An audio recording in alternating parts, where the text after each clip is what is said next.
opération d'envergure. Les premières réflexions sur le sujet ont démarré il y a environ 20 ans.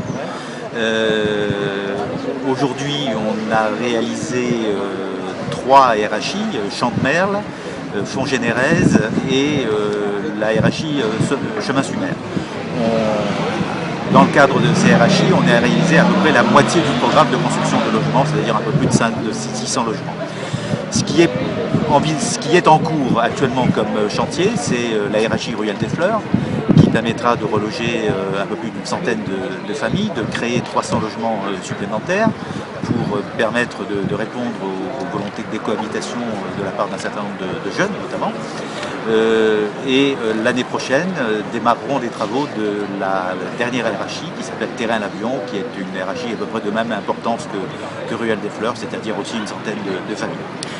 Et nous avons, en dehors de ces travaux d'aménagement de RHI, nous terminons dans le mois prochain la construction de l'école primaire et maternelle Mathilde Frappier de Montbenoît, qui va livrer donc à la rentrée scolaire.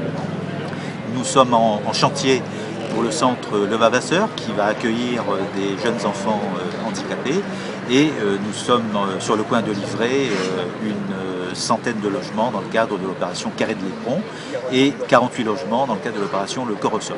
Combien à peu près de personnes ou de familles qui étaient concernées à l'époque? Nous avions recensé à l'époque 2600 familles.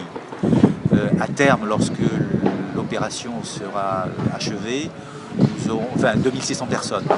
Et à terme, c'est pratiquement plus du double, plus de 5000 personnes qui vont habiter sur ce secteur, sachant que justement on répond aux besoins de décohabitation et on essaie aussi d'optimiser l'utilisation du foncier pour permettre la construction d'un plus grand nombre de logements, ce dont a besoin bien sûr la commune de Saint-Paul et d'une manière générale les communes de la Réunion.